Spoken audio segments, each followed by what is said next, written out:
저는 25년간 수백 건의 사건을 다뤄왔습니다. 하지만 오늘 여러분께 들려드릴 이야기는 제 경력에서 가장 미스터리한 사건이었습니다. 2022년 11월 3일 오전 9시 서울 강남의 한 고급 오피스텔 15층에서 한 남자가 숨진 채 발견되었습니다. 강민우 씨, 42세. IT기업 대표였던 그는 가슴에 깊은 자상 3곳을 입고 차가운 거실 바닥에 쓰러져 있었습니다. 그런데 문제는 이것이었습니다. 방문은 안쪽에서 잠겨 있었습니다. 15층 높이의 창문들은 모두 닫혀 있었습니다. 건물의 모든 CCTV를 확인했지만 아무도 출입하지 않았습니다. 완벽한 밀실. 법의학자는 단호하게 말했습니다. 이것은 자살이 아닙니다. 타살입니다. 하지만 범인이 들어올 방법도 나갈 방법도 없었습니다. 불가능한 범죄. 저는 이 사건의 진실을 파헤치기 시작했습니다. 오늘 이야기를 시작하기 전에 구독과 좋아요 부탁드립니다. 여러분의 관심이 이런 이야기들을 계속 전할 수 있는 힘이 됩니다. 2022년 11월 3일 목요일 아침, 강민우 씨의 비서 29세인 최윤지 씨는 불안했습니다. 전날부터 사장님하고 연락이 닿지 않았기 때문입니다. 강민우 씨는 항상 규칙적인 사람이었습니다. 매일 오전 8시 30분이면 사무실에 출근했고 출근 전에 비서에게 그날 일정을 확인하는 메시지를 보내는 것이 습관이었습니다. 하지만 11월 3일 아침 그 메시지가 오지 않았습니다. 최윤지 씨는 여러 차례 문자를 보냈지만 답이 없었습니다. 전화도 받지 않았습니다. 오전 9시 사장님이 연락을 안 받는 게 이상해서 강민우 씨의 자택으로 가보기로 했습니다. 사장님인 강민우 씨는 혼자 살고 있었거든요. 3년 전 이혼 후 강남의 고급 오피스텔 15층에서 독신 생활을 하고 있었습니다. 최윤지 씨가 15층 복도에 도착했을 때 이상하게도 조용했습니다. 사장님, 최윤지입니다. 초인종을 여러 차례 눌러봤지만 반응이 없었습니다. 불안이 엄습했습니다. 최윤지 씨는 1층 관리사무소로 내려갔습니다. 1502호에 사시는 분이 연락이 안 돼서 그러는데 문 좀 열어주실 수 있을까요? 관리사무소 직원 박철수 씨가 마스터키를 들고 함께 올라왔습니다. 디지털 도어락에 마스터키를 입력했습니다. 문이 열렸습니다. 하지만 문은 5cm 정도만 열리고 안쪽에서 체인이 걸려 있었습니다. 이상하네요. 안에 계신가 봐요. 박철수 씨가 문틈으로 소리쳤습니다. 강민우님, 계세요? 대답이 없었습니다. 그래서 119에 신고하고 소방대원들이 오기를 기다렸습니다. 소방대원들이 도착했고 체인을 절단해서 문을 열었습니다. 그리고 그들은 보았습니다. 거실 바닥에 쓰러져 있는 강민우 씨를. 그의 흰색 셔츠는 피로 얼룩져 있었습니다. 가슴 부위에 3곳의 자상. 최윤지 씨는 비명을 질렀습니다. 즉시 경찰이 출동했습니다. 오전 10시 30분 서울 강남경찰서 강력팀장 김태현 경감이 현장에 도착했습니다. 저는 그로부터 자문을 요청받아 함께 현장을 살폈습니다. 이건 이상합니다. 김태현 경감이 중얼거렸습니다. 현장은 명백히 밀실이었습니다.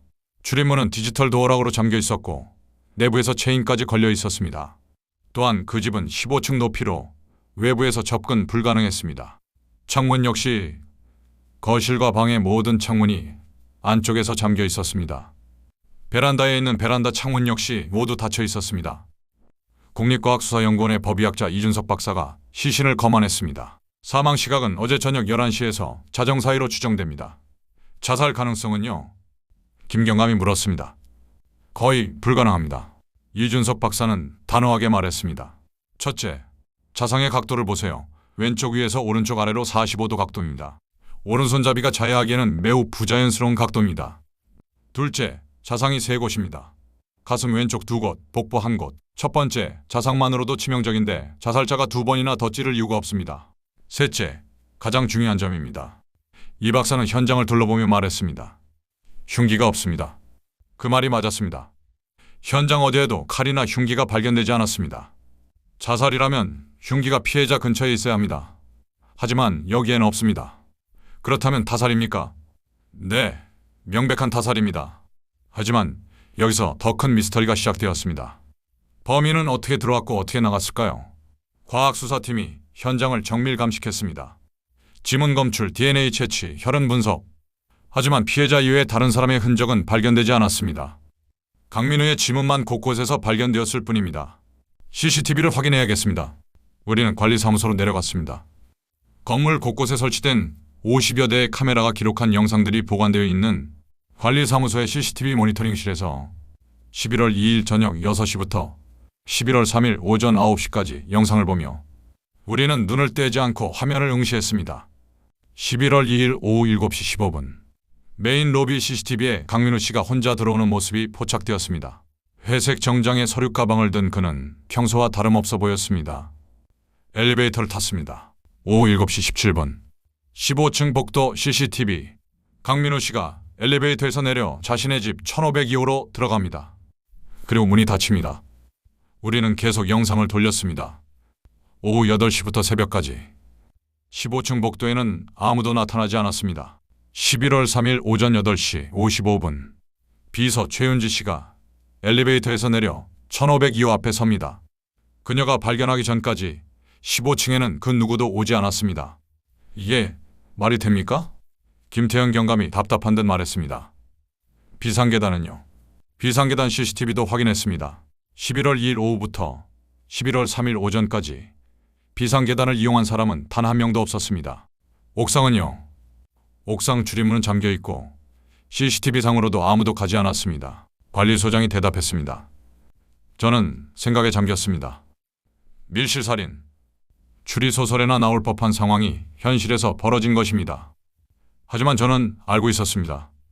완벽한 범죄는 없다는 것을, 반드시 어딘가에 실마리가 있을 것이라는 것을. 사건 현장 조사와 병행해서 우리는 피해자 강민우의 배경을 조사하기 시작했습니다. 강민우 씨, 42세, 서울대학교 컴퓨터공학과를 졸업하고 IT기업 퓨처테크를 창업했습니다. AI 기반 보안 솔루션을 개발하는 회사로 최근 몇 년간 급성장하고 있었습니다. 연 매출 50억 원대의 중견기업으로 성장했고 직원은 약 30명 정도였습니다. 3년 전 이혼했고 슬아이 10살 딸 하나가 있는데 딸은 전처가 양육하고 있었습니다. 비서 최윤지 씨와의 면담에서 그의 성격을 파악할 수 있었습니다. 사장님은 굉장히 꼼꼼하고 계획적인 분이셨어요. 매일 아침 일정을 확인하셨고 약속 시간을 어긴 적이 한 번도 없으셨죠. 최근에 이상한 점은 없었나요? 글쎄요. 한 달 전쯤부터 조금 예민해지신 것 같았어요. 전화통화를 하실 때 목소리를 낮추시거나 갑자기 회의를 취소하시는 일이 몇 번 있었어요. 그럼 혹 누군가와 갈등이 있었나요? 직접적으로 들은 건 없지만 경쟁사와 특허 분쟁이 있었던 것 같아요. 우리는 강민우 씨의 휴대폰 기록을 분석했습니다. 그리고 중요한 단서를 발견했습니다. 11월 2일 오후 11시 32분 강민우 씨의 휴대폰에서 발신된 통화 기록이 있었습니다. 통화 시간은 14분 37초. 사망 추정 시각 직전입니다. 상대방 번호를 추적했지만 선불 휴대폰이었습니다. 주인을 특정할 수 없었습니다. 피해자는 누군가와 통화하던 중에 살해당한 겁니까? 아니면 범인과 통화하던 중이었을 수도 있습니다. 저는 말했습니다. 하지만 이상한 점이 있습니다. 만약 범인이 현장에 있었다면 왜 굳이 전화통화를 했을까요? 이 질문은 나중에 사건의 열쇠가 되었습니다. 수사팀은 강민우 씨 주변 인물들을 조사하기 시작했습니다. 전처 한지영 씨 나이 40세 3년 전 이혼했지만 딸의 양육비는 꼬박꼬박 받고 있었다고 합니다. 민우 씨와는 원만하게 헤어졌어요. 성격 차이였죠. 하지만 나쁜 감정은 없었어요. 알리바이 확인 결과 11월 2일 밤에는 딸과 함께 집에 있었고 아파트 CCTV로 확인되었습니다. 사업 파트너 정우진 씨 나이 45세 퓨처테크의 공동 창업자이자 최고 기술 책임자. 민우는 제 절친이었습니다. 대학 때부터 함께 꿈을 키워왔죠. 믿을 수 없어요. 그의 알리바이도 확실했습니다.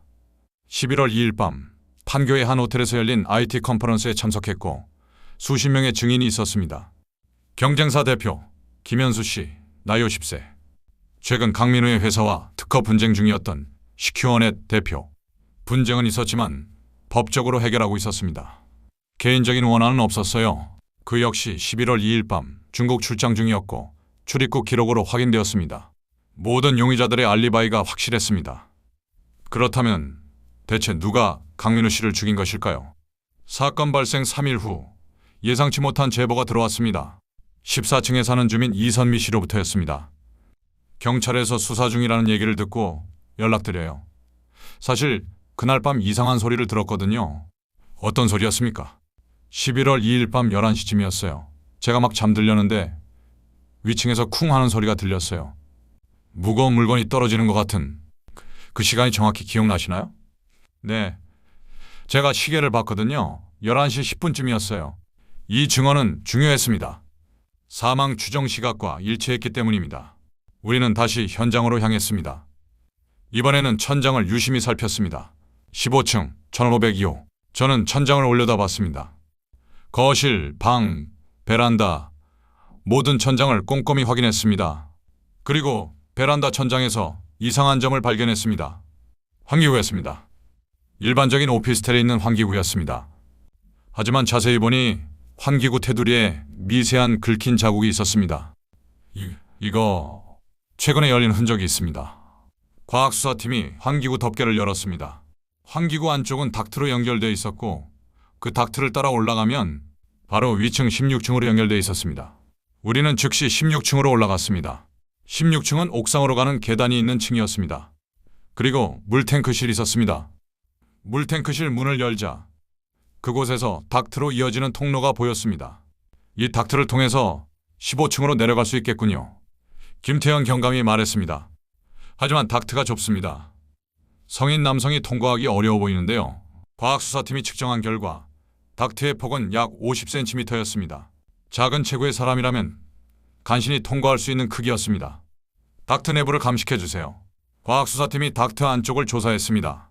그리고 중요한 증거를 발견했습니다. 섬유 조각 몇 개, 그리고 미세한 피부 조직, DNA 검사를 의뢰하겠습니다. 우리는 옥상 물탱크실을 정밀하게 수색했습니다.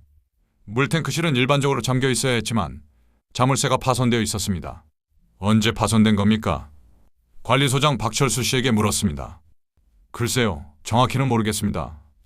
제가 올라올 일이 거의 없거든요. 분기별로 한 번씩 점검하는데 지난달 점검 때는 이상이 없었습니다. 그렇다면 한 달 사이에 파손된 거네요. 물탱크실 안쪽을 조사하던 중 구석에서 무언가를 발견했습니다. 검은색 장갑 한쪽, 그리고 작은 손전등. 증거품으로 수거하세요. 장갑을 분석한 결과 내부에서 땀 성분이 검출되었습니다. DNA 검사를 의뢰했습니다. 며칠 후 국과수에서 결과가 나왔습니다. 닥트에서 발견된 DNA와 장갑에서 검출된 DNA가 일치했습니다. 그리고 그 DNA의 주인을 찾았습니다. 우리는 모두 충격에 빠졌습니다. 그 사람은 바로 박철수, 건물관리소장. 이 오피스텔에서 7년간 관리소장으로 근무해온 그는 성실하고 책임감 있는 직원으로 알려져 있었습니다.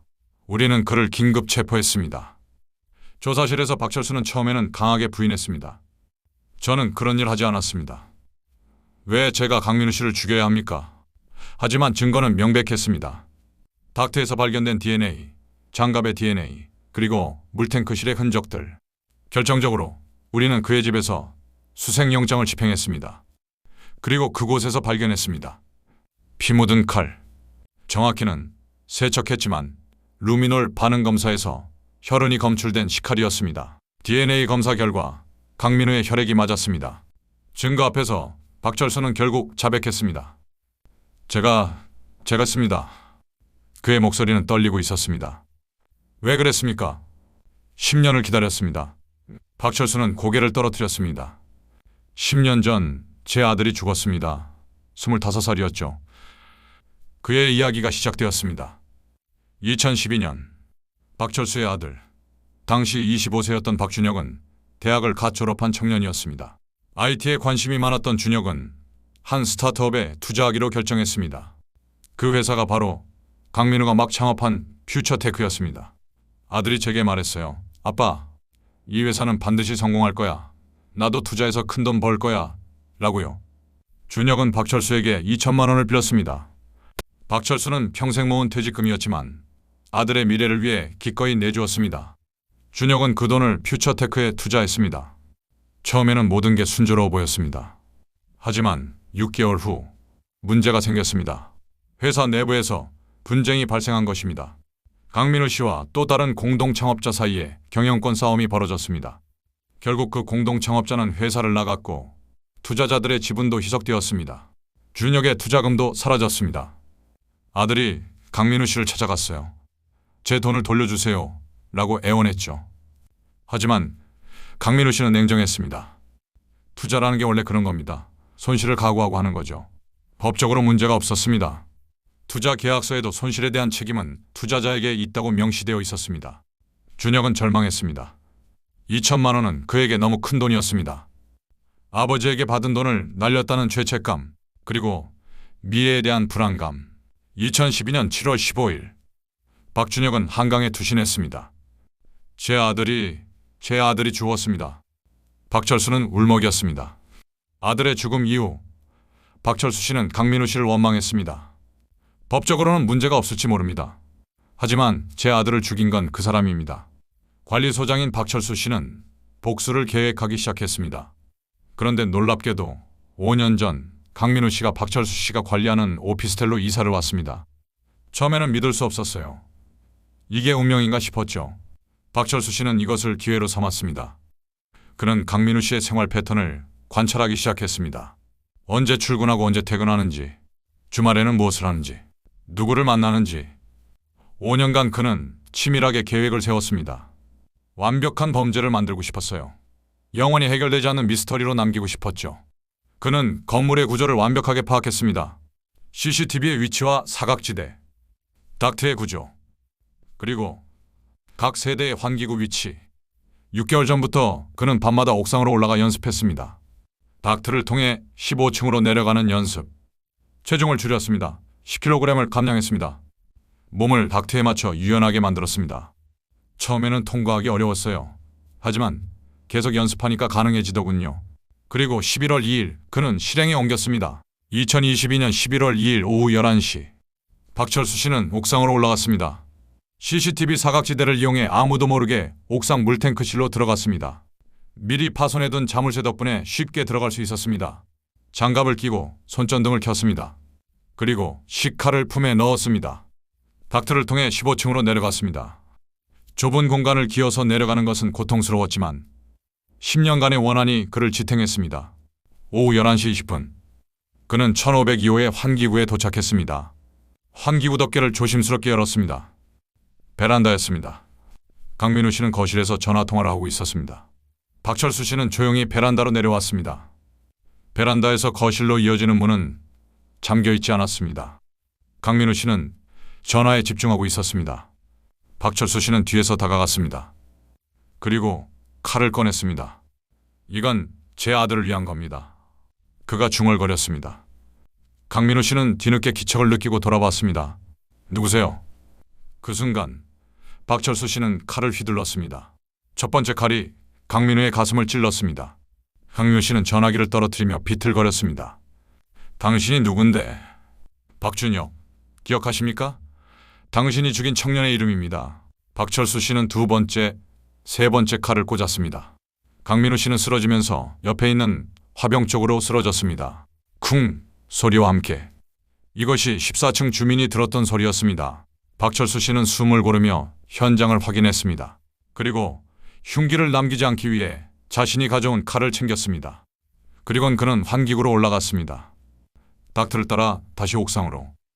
오후 11시 45분. 그는 옥상을 빠져나와 CCTV 사각지대를 통해 계단으로 내려갔습니다. 그리고 1층 관리사무소로 돌아왔습니다. 완벽한 범죄. 아니, 그렇게 보였습니다. 하지만 당신은 실수를 했습니다. 제가 말했습니다. 첫째, 닥트 안에서 옷의 섬유 조각과 피부 조직을 남겼습니다. 아무리 조심해도 좁은 공간을 기어가면서 흔적을 남기지 않을 수는 없었죠. 둘째, 물탱크실에 장갑을 떨어뜨렸습니다. 그 안에서 당신의 DNA가 검출되었습니다. 셋째, 칼을 완벽하게 세척했다고 생각했지만 루미놀 반응에서 혈흔이 검출되었습니다. 넷째, 저는 가장 중요한 것을 말했습니다. 14층 주민의 증언입니다. 만약 그 증언이 없었다면 우리는 천장을 주목하지 못했을 겁니다. 박철수는 고개를 떨어뜨리며 속으로 중얼거렸습니다. 완벽하다고 생각했는데 완벽한 범죄는 없습니다. 김태현 경감이 말했습니다. 박철수 씨는 모든 것을 자백했습니다. 범행 동기, 계획, 그리고 실행 과정까지. 2023년 3월 박철수 씨의 재판이 시작되었습니다. 검사는 징역 25년을 구형했습니다. 피고인은 10년간 치밀하게 계획한 살인을 저질렀습니다. 이는 우발적 범행이 아닌 명백한 계획 살인입니다. 변호인은 정상 잠적을 호소했습니다. 피고인은 아들을 잃은 슬픔에 10년간 괴로워했습니다. 이는 복수가 아닌 아버지로서의 절규였습니다. 하지만 재판부의 판단은 엄격했습니다. 피고인의 아들이 겪은 불행은 안타깝습니다. 하지만 그것이 살인을 정당화할 수는 없습니다. 더욱이 피고인은 10년간 치밀하게 범행을 계획했고 밀실 상황을 만들어 수사를 방해하려 했습니다. 이는 반성의 여지가 없는 악질적 범행입니다. 판결이 내려졌습니다. 징역 22년. 박철수 씨는 고개를 숙인 채 판결을 들었습니다. 방청석에는 강민우 씨의 전처와 딸이 앉아 있었습니다.